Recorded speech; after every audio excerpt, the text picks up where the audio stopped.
Hello and welcome to the Bro Chat for the People podcast, round 4? Today's episode is brought to you by Ryan, a New York-based cyclist who needs to get rid of his bicycle. So he thought putting it up on Craigslist would be the ideal way to move it. What makes this bike so much better than every other bike that has ever been pedaled? I'm glad you asked. It starts with the color scheme. It looks like Iron Man if Iron Man were a bike. And Iron Man bike is bold. That's curb appeal, son. It's probably also why some piece of trash stole the front tire that originally came with this beauty. Why didn't he steal the whole bike? Probably because he knew he wasn't man enough. That's okay. I replaced it with something that looks even more boss. It offers 3 speeds. It also offers a terrific chance to introduce that dome of yours to the asphalt if you fucking sleep for 1 second on this bitch. So don't trip, ride safe, get a helmet, and if you've never ridden a fixed gear bike before, maybe it's time to move along, young sir, because this back tire doesn't flip-flop and it doesn't offer any respite. Alright, let's go. Tell 'em what you want, and baby, you can find you anything you need. Tell 'em what you need.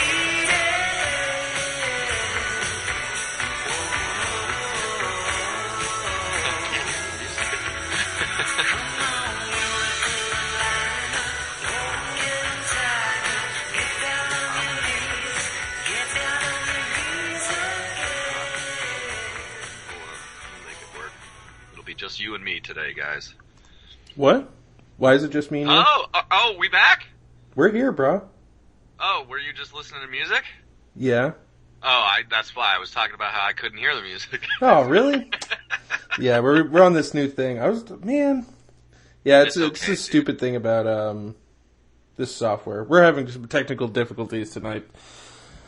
I guess there's no music. It's one of my favorite songs too. The Last Shadow Puppets' new album. So great. You guys should listen to that if you're just wondering what to listen to. The Last Shadow Puppets' new album is actually pretty good. It's very good, in fact. Yeah. Well, the reason you probably can't hear it is because it's like filtering out some noise from the computer or something, and then it decided it wants to filter out all of it.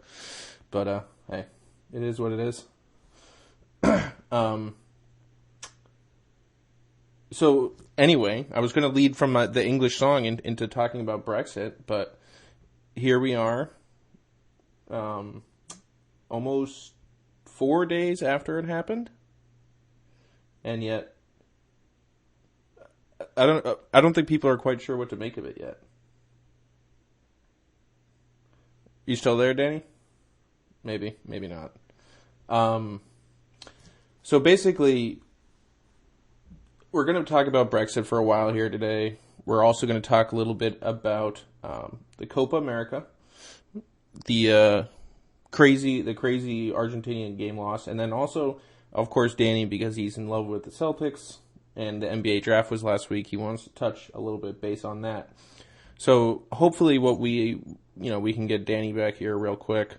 But so the thing about this Brexit thing is, I mean, there's been a lot of pushback against this, and I'm not really sure why, honestly.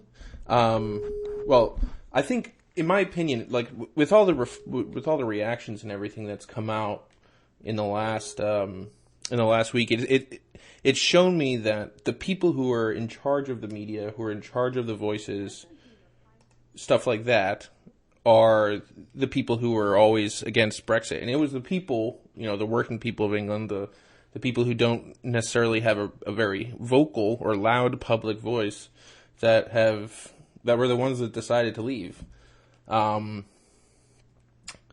Because there's been very, very, very few things that I've actually been able to find that were, basically pro-Brexit in their analysis of it. But, I mean, obviously there's going to be a lot of issues with this whole thing.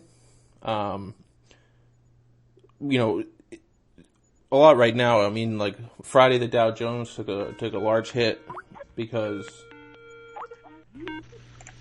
obviously there's a lot of uncertainty in the market. So investors are scared. They're not sure what's going to happen. And we'll see. Maybe it'll end up being a really, really terrible thing. maybe not. I tend to be of the opinion that it's not going to be a terrible thing. But we'll see. So we got Danny back here. Can you hear me, Danny? No. Nope. Okay. Keep going then. What was I going to say? Oh yeah. So basically, I'm obviously pro-Brexit. I think most Americans who are American and don't think they're European also are in favor of Brexit in theory, because we believe in a sovereign nation, and we like the idea of governing ourselves. Even the liberals, for the most part, like governing ourselves. They don't want to. We would never allow someone to sign the government of our country over to some bureaucrats in Brussels. And so, I mean, at the heart of it, that's really the biggest deal for me. Are you back, Daniel? I think he was back there for a second, but we'll see.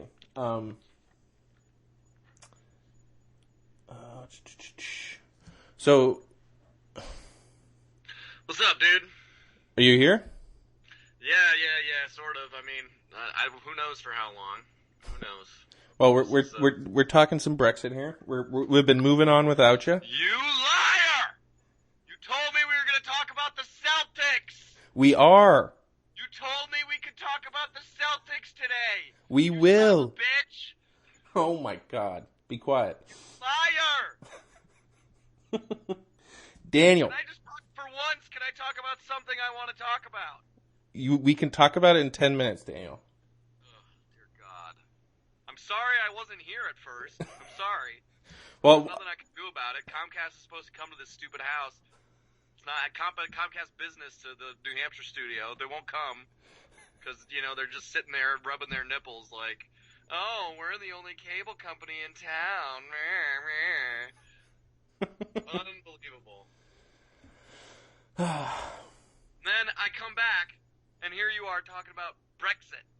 Well, do you have anything to say about Brexit, Daniel? I have a question about it. Is it pronounced Brexit or Brexit? Because, it's exit. People have been saying Brexit. Very, very insightful comment there, Dan. Can we all just say Brexit from now on? Because that's what's proper.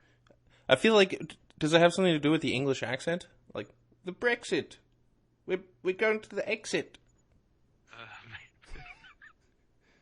I don't know. Maybe. I don't care. No, I think in the long term, it's probably going to be good for England that they're ejecting out of the crashing plane, so to speak. But we'll see. I mean, I don't know. We'll see. I don't know that much about British politics. Well, sure. I mean, without knowing that much about the particulars of it, there's certain things that you can understand, and you can. There were people on both sides that were, the world is ending, just scare tactics and talking about what's going to happen. Basically getting people to think. Like, there were people basically in England who were just like, the world's about to end. Yeah. And you're like, okay, take a step back. You realize you haven't been in the EU for the entire existence of your country. Like, you're going to be fine. And considering, like, that you are one of the most powerful countries in the EU, with probably the first or second biggest economy in the EU, like a massive place of foreign investment, I think you're probably actually going to be fine. Because what's going to happen is there's going to be less regulations, or depending on what the British government obviously decides to. They have the do that to themselves, they have the freedom now to negotiate their own trade deals. They have the power to deregulate or choose to keep the same regulations. It's not going to be in the EU's best interest, and it's not going to be in the US's best interest to suddenly stop doing business with England and making the same ease of business. Oh yeah, totally. That doesn't make any, they're gonna want to fix this as fast as possible and get back to the norm, because otherwise there is going to be, if people make a big deal out of it. I mean, it is a big deal, but if people just try to make a point, man, you decided to leave, so we're not going to do anything. We're not going to. Like, I don't know. I don't see that happening. So I think actually sooner rather than later, it's going to turn into a pretty good thing, actually, because the EU's on the verge of breaking apart now. And you got people, now you got people like France, Netherlands, maybe Denmark, I think, that are all talking about exiting the EU now, which, after a country like England does it, hey, anyone could do it, I think. Yeah. It's just a matter of, like, how long is it going to be around?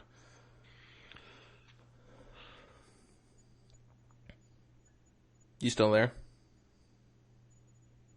Hello? Yeah. Yeah. Hey! Yeah, this is fun, guys. We're doing on this weird. I'm sure that it doesn't sound like it normally does because Danny's having such internet problems that we couldn't get 5 minutes into a podcast without it crashing on us. So just bear with us. Danny is going to probably be in and out. I'm going to try to do my best. It's my favorite way to spend an evening. fighting the internet. Yeah. But I don't know why the media and the government in England especially are freaking out so much. Like David Cameron resigning like instantly. Like, really? Yeah. Like, why? Like, okay, so this is going to be really terrible for my country, in my opinion. It's going to be so bad that I'm not going to deal with it, and I'm going to let somebody else deal with it. Tom, legacy, hello. Look, if it is bad for his country, he wants out. He wants off this burning ship. So he cares about his country. Supposedly, you'd think he would care about his country because he, was the prime minister. Tom, nobody cares about their country anymore, especially not career politicians. It's How do I advance my career? What's best for me to do? What's best for my legacy? How am I going to be remembered? Well, that was kind of my point. The point I was trying to get to, because, like, you. Sorry, I didn't want to steal your thunder there. Your Tropic Thunder. Well, it's fine. But it doesn't make any sense to me that he would resign out of, like, protest to the people's vote. Like, it's not like this was some backdoor deal made by Parliament or the bureaucrats in Brussels or something where people, like, resign because they're like, I'm not going to be a part of this. But he's like, the people voted. He's like, I'm not going to be a part of this. What? The majority of the country? Like, what are you talking about? And it wasn't that small of a margin. It was by something like 1 million votes or something like that they voted to leave, and there's only 60 million people in England. Yeah, it was like 1%, I think. No, it was like 52-48. Yeah, basically 1%, 2%.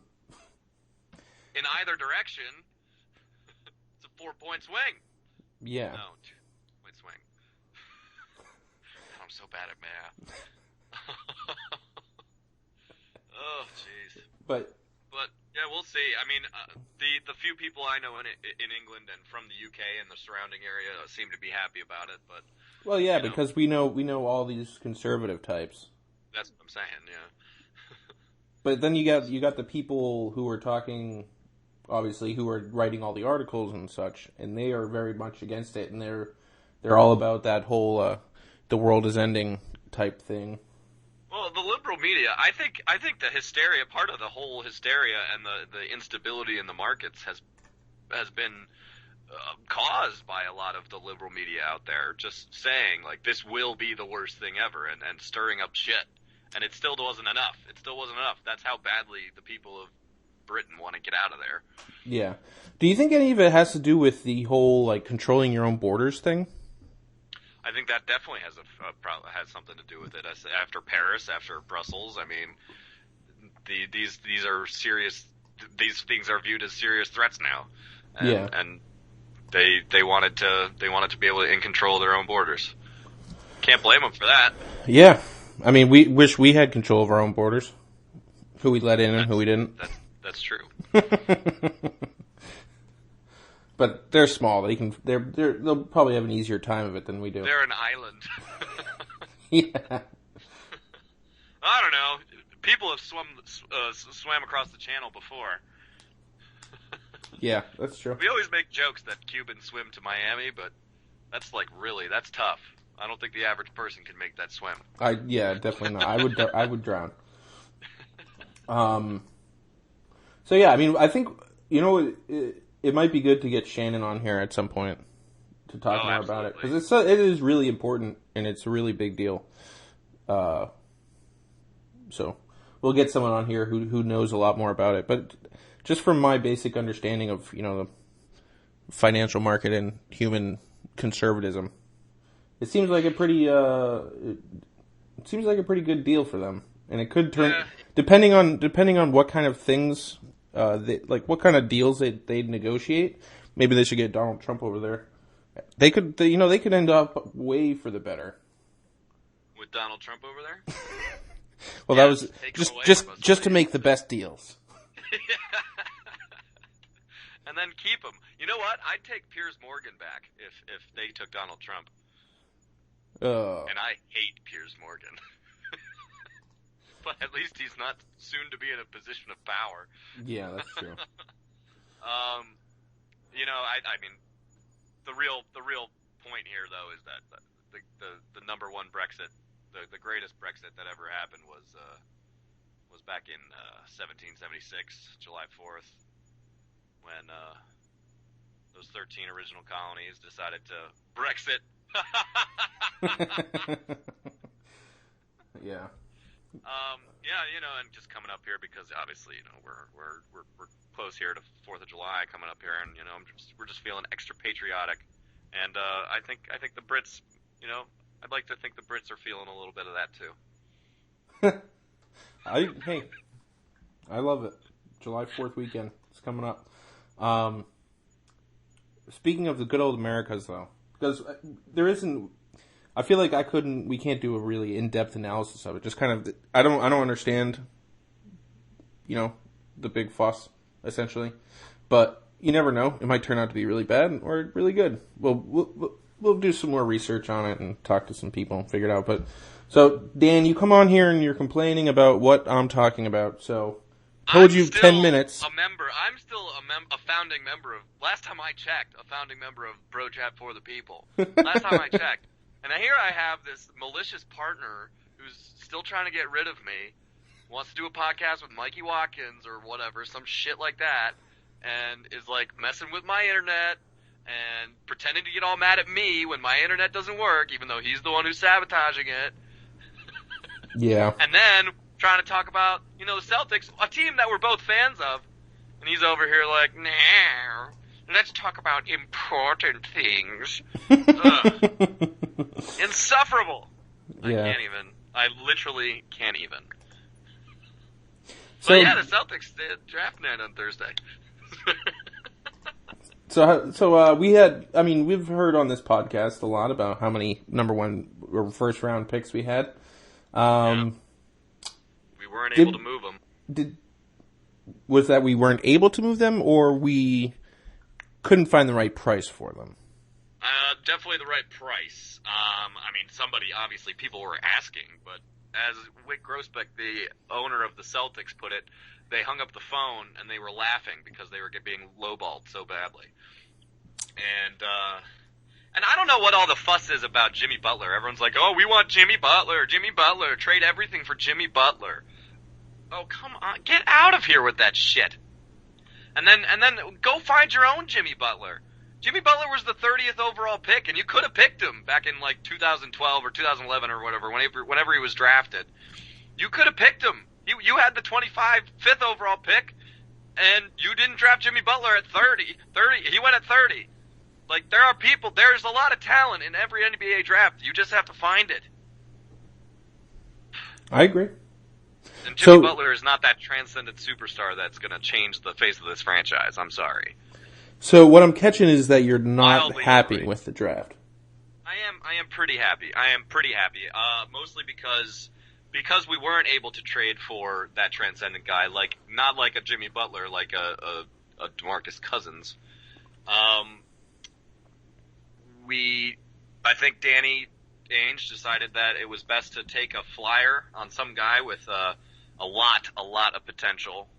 I would say put his ceiling around Kawhi Leonard in the number 3 overall pick in Jaylen Brown. He's got a long way to go, obviously. He's only 19. He only had 1 year in college, but he's got a huge amount of potential. He just needs to learn how to shoot. But let's remember, Michael Jordan couldn't shoot coming out of college either. I'm not saying he's Michael Jordan, but like, I have a problem with Celtics fans not even knowing who this guy is, and because they don't know who he is, just instantly just start booing and like, I don't know who he is. I've never heard his name before, so I don't like this pick. You don't think Danny's done a lot more research? You don't think Danny knows a lot more about these players than you do? Which Danny are we talking about right now? That? Which Danny are we talking about? Both. Danny Ainge, Danny V, whatever. You know, people who know a lot about this sort of thing. And, no, I like it also because then we used our other 2 first-rounders on high potential stash and grab Europeans, or draft and stash, whatever, draft and stash and grab, that doesn't make any sense, whatever. Draft and stash so we don't have to pay them, because in the NBA, when you draft a first-rounder, you are financially obligated to them. But if they're in Europe, you're not. So we're only obligated to Jaylen Brown. And second-round picks, you're not financially obligated to. And so we got a couple projects in the second round. Maybe one of them I could see working out, Ben Till from Providence. And 2, I think, very talented and with high ceiling guys in Europe that we won't see for a couple years if we do see them. And then Jaylen Brown. And let's be honest, guys. The Celtics are in a real good spot for free agency. They've got enough money for 2 max contracts. I'm not talking like Gordon Hayward or Al Horford max. I'm talking Kevin Durant max. That kind of money. 2 like $27 million a year contracts. And so LeBron and Kevin Durant are both out there. Yes. And I'm actually I hate, I'm trying to curb my enthusiasm a little bit here, but Kevin Durant is only taking meetings with 6 teams, and one of them is the Boston Celtics. He said no to the Knicks. He said no to his hometown of Washington, D.C. Said yes to the Celtics. I think there's something to be, there could be a little bit of excitement there. The other ones too are the Warriors, Oklahoma City, obviously, the Spurs. Who else? Who else? I can't remember. The Celtics are number 4. Whatever. 2 other teams on top of that. But those are some big names. Oh, Miami and LA, I think. Ew, if he went to Miami, I would literally just be so angry. Yeah, but and then Boston's one of those teams, dude. You know, obviously you're going to take meetings with the Spurs and the Warriors if you want to talk about winning championships. And just instantly, like next year, just being easily the favorite team. And then, obviously, the incumbent Thunder. A lot of people think he's going to stay with the Thunder on a 1-year deal so that he can make more money next year. Yeah, because the cap's going up again, right? It's going up again. It went up $24 million this year. It's going up it's taking another huge jump next year. It's crazy. And it's crazy, man. The Celtics are one of these teams that are going to be able to pitch him. And you know what? They're going to take him. They're going to take him into the TD Garden. They're going to meet with him in the middle of the floor with all those 17 banners hanging there in the ceiling, and then they're going to say, "We can offer you this much money, and we also have enough assets and money to sign or trade whoever you want to play with." I mean, it's a good pitch. I mean, we have Brad Stevens. We've got a good young core of players who you actually do, like, types of players you actually want to play with. Good teammates. Brad Stevens is a terrific young coach. I mean, and you're up and coming. 48 wins last year, only getting better. And everyone, your 9-man core is 26 or younger. I don't know. It's an attractive place, I think. Yeah, I mean, especially because you're also in the East. So you're like... Yes, and there you go. You're in the East. All you have to compete with is maybe the Raptors if they can figure their shit out in the playoffs, and then Cleveland, clearly. Yeah.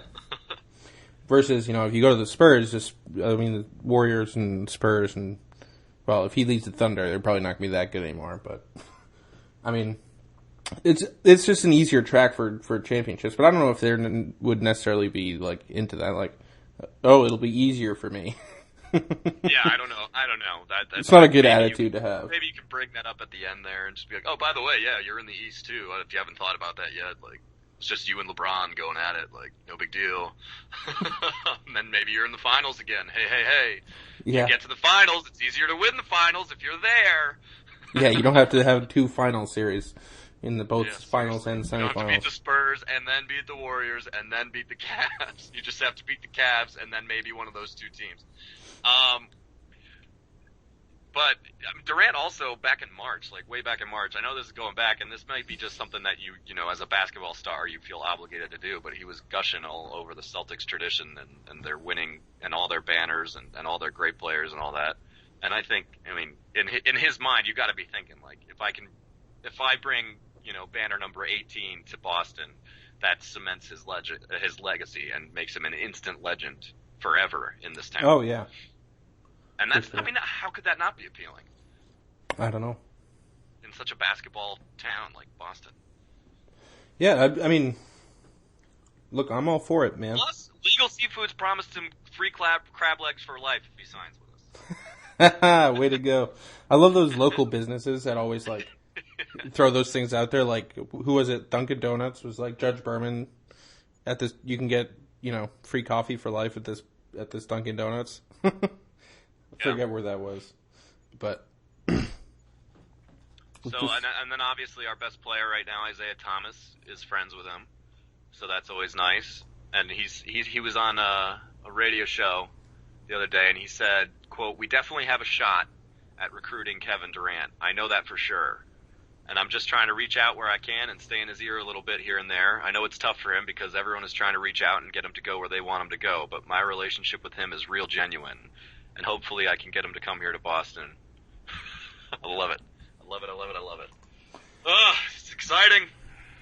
So, just another quick basketball thing. I mean, Derrick Rose left Chicago for all our Chicago sports fans. I feel like we have enough Chicago listeners that we should mention this. We do have enough. We have at least four? I don't know. That's a large percentage of our listenership. So I mean, he was pretty happy to leave. Oh yeah.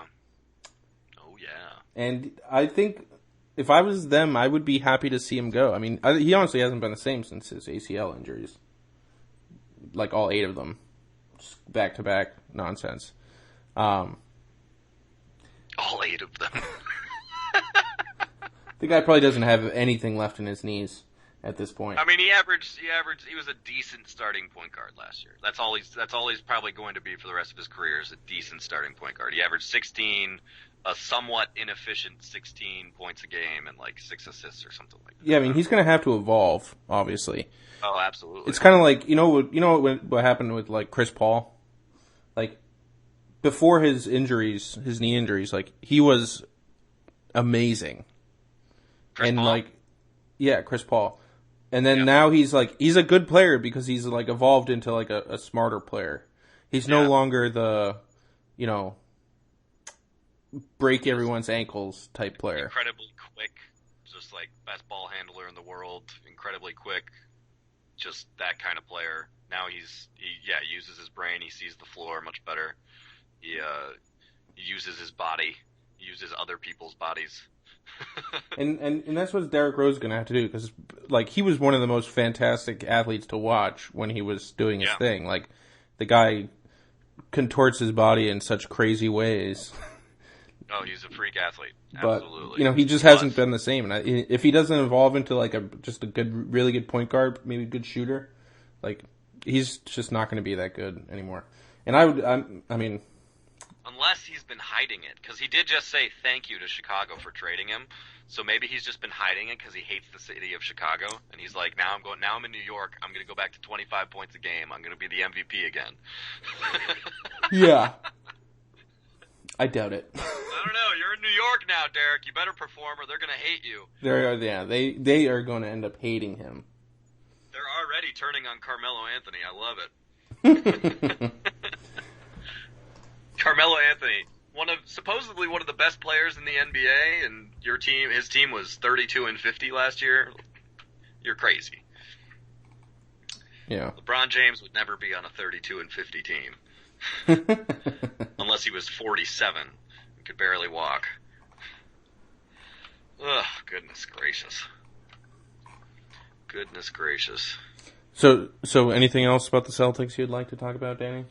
Jaylen Brown is. I would like Celtics fans to actually do a little research on Jaylen Brown before they start, yelling and booing about how terrible a pick he is and how they wanted Dragon Bender because we've heard of him before, or Buddy Hield. And I'll be honest, I wanted Buddy Hield because he can shoot and he can contribute now. But if you weren't going to be able to trade that pick, then I'm 100% behind Danny Ainge's philosophy of let's take a flyer on a guy who could be absolutely incredible or could just be pretty good.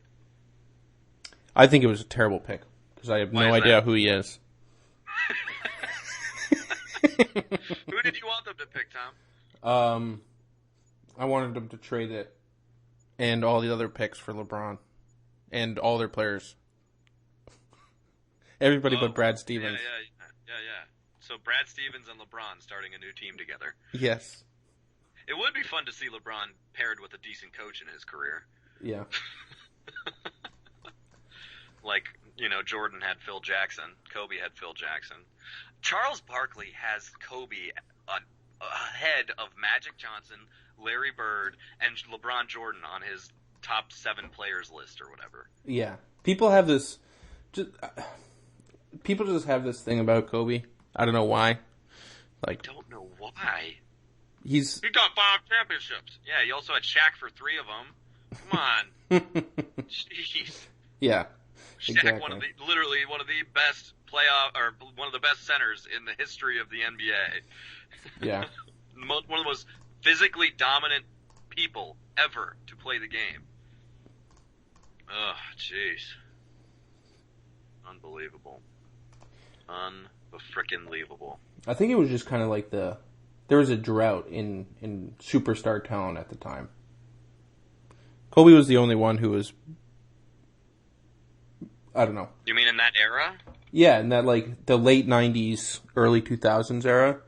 KG, Tim Duncan.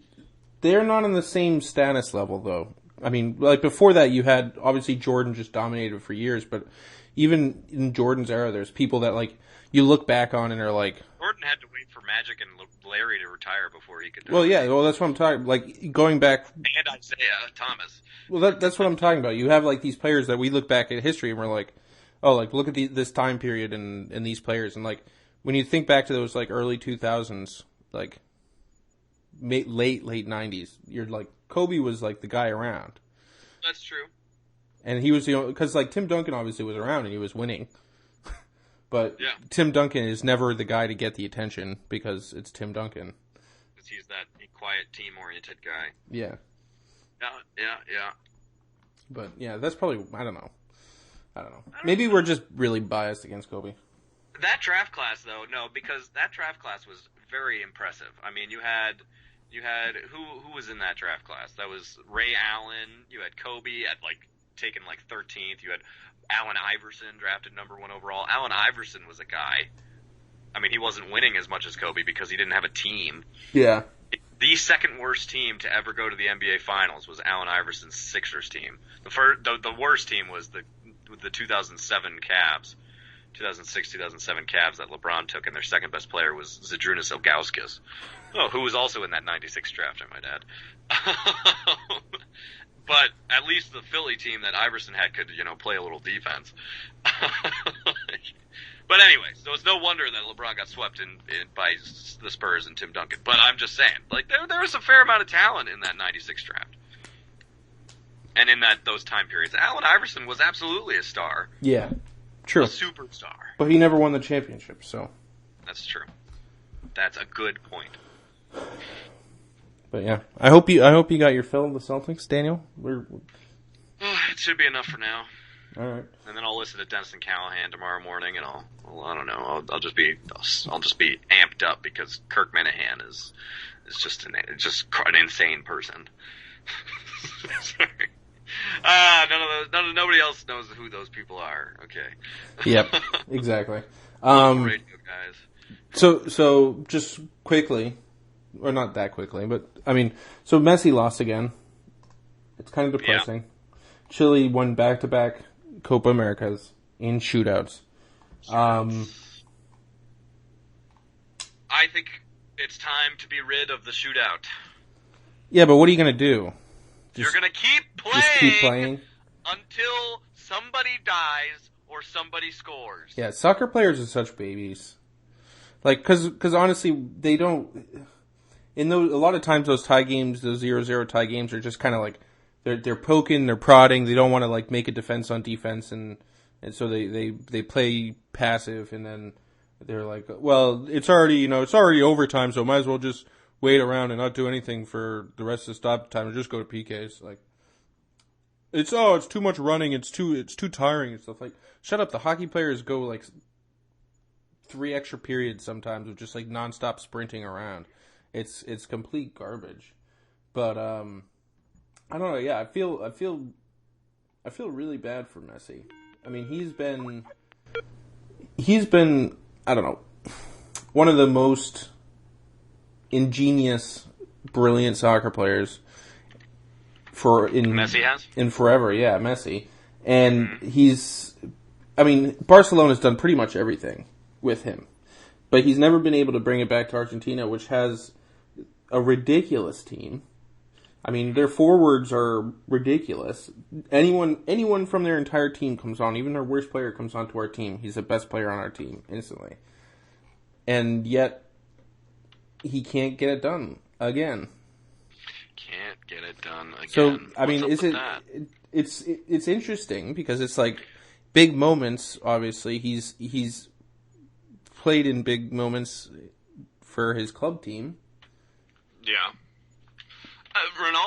Cristiano Ronaldo's had this problem too with Portugal.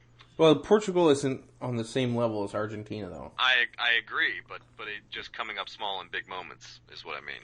Yeah. Well, he almost lost.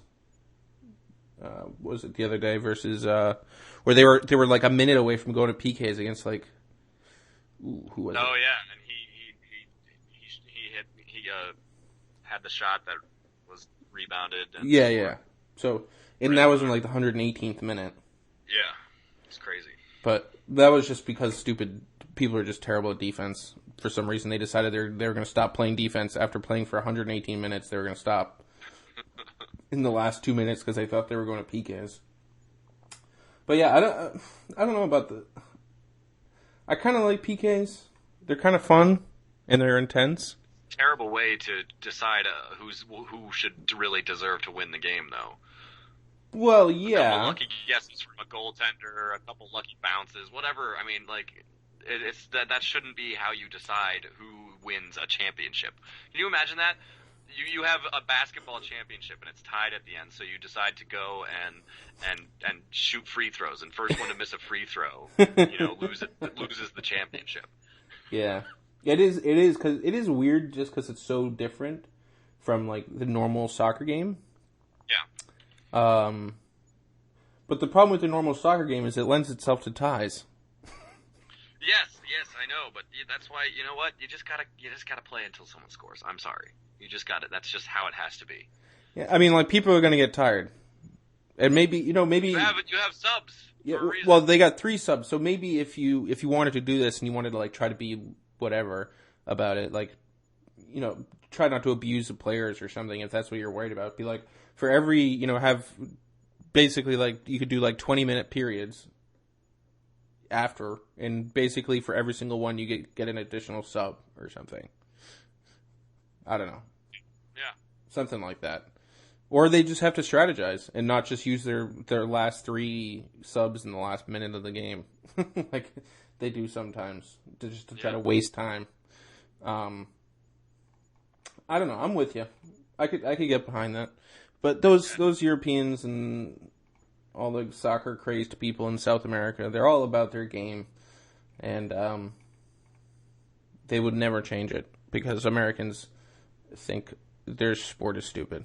Well, let's just go out and find some Europeans who think that the PK should be eliminated then. I bet the Germans don't like the PK. They just don't seem like that type of country. Why are we doing this? This is not how we should be handling this. At least have him like fight or something. That would be hilarious. Your best player versus our best player.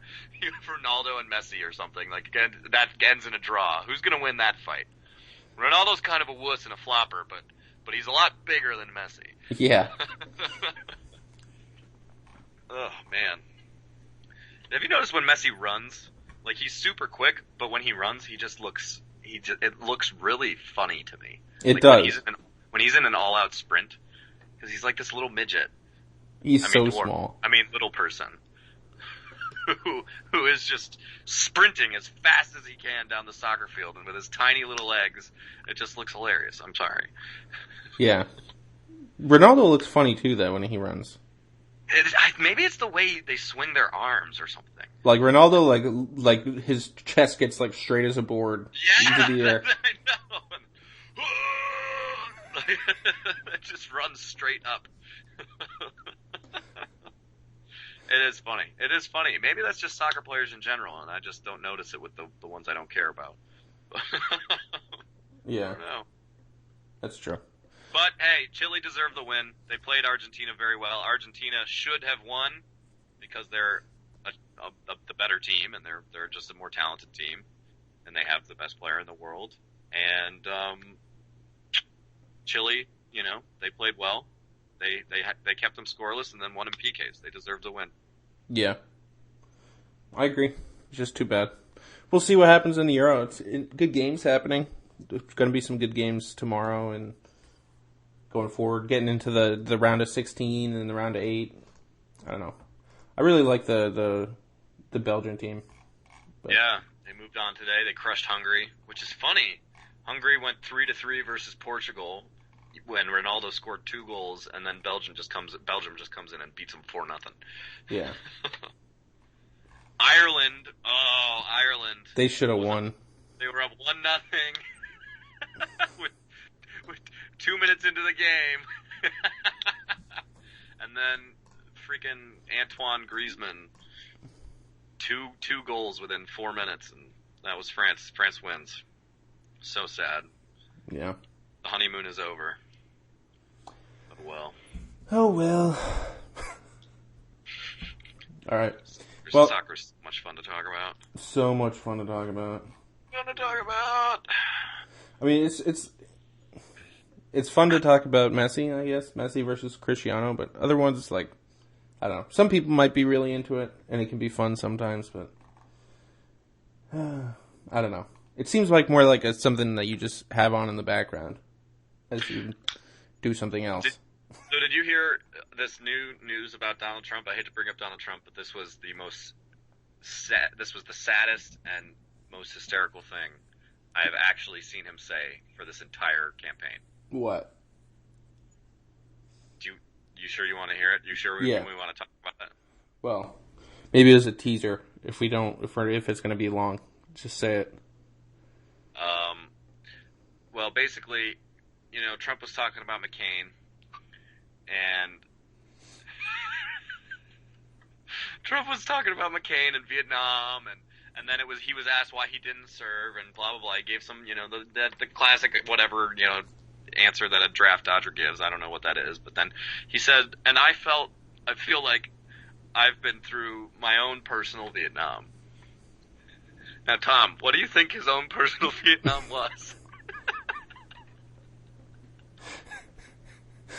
Wild guess. Just a wild guess. It can't be wilder than this. It can't be dumber than what he's actually said. What his own personal Vietnam? I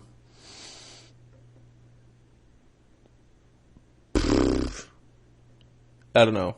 Going, having the liberals attack him for the presidency during his campaign. No.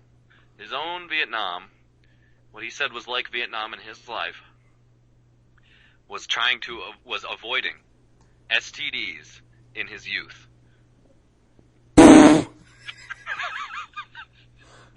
Are you kidding me? And this is somebody that the evangelicals will support no matter what. What the hell is going on? Oh, God. Who says that shit like that? Ew. Ugh. Ew. It's just so was gross. His own personal Vietnam, he said on the Howard Stern show way back when. And it was terrible for him. It was just so hard having to get those women that would come in to sleep with him and have sex with him, getting them tested before he would, have sex with them. Avoiding STDs was his own personal Vietnam. Oh, God.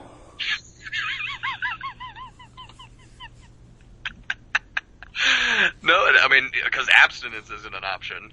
Of course not. Of course not. I mean, you'd see all these models just walking around, and what are you supposed to do, Donald? You're right, Donald. What are you supposed to do? You have to act.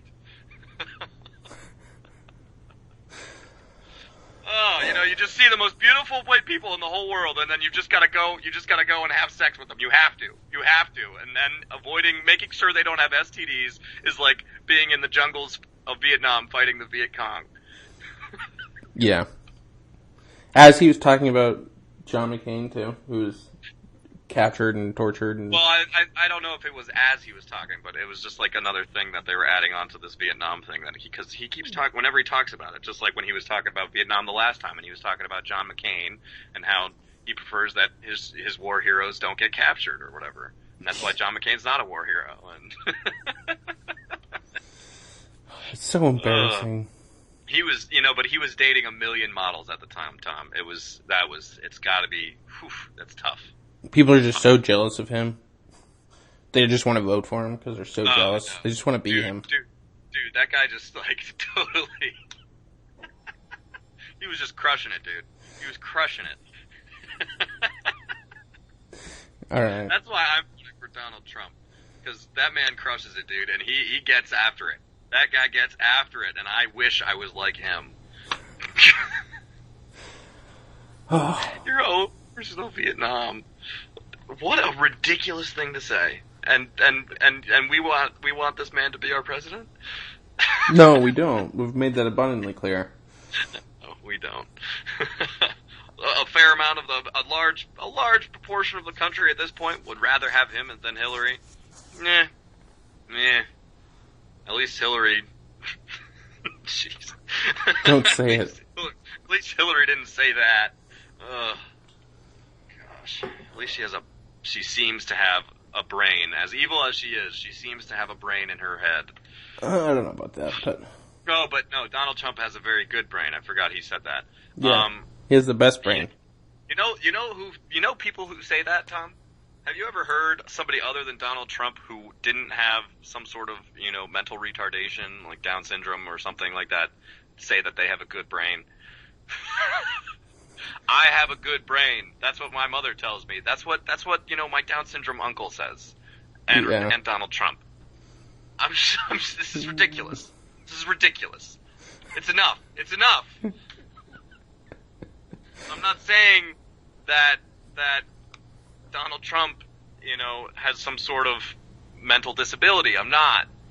But it certainly seems that way sometimes. Maybe?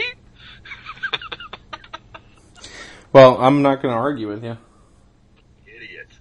What a fucking idiot. Ugh. Well, on that note... Jeez. It's time for us to sign off here, Daniel. Sorry. Yeah, definitely. I gotta go watch new Game of Thrones. Jeez. Yeah, you do. I know. All right, guys. Well, I hope you guys have a good week. It's gonna be a long one. I can feel it. But we got a long weekend next weekend, right? July 4th. Yeah. I don't know if we'll be doing a podcast next Sunday. Maybe. Yeah. But which means we should probably do one on Wednesday. We will definitely do it on Wednesday or Thursday. All right, guys. We love you, Colby. We love you, Colby. Keep listening to us, Colby.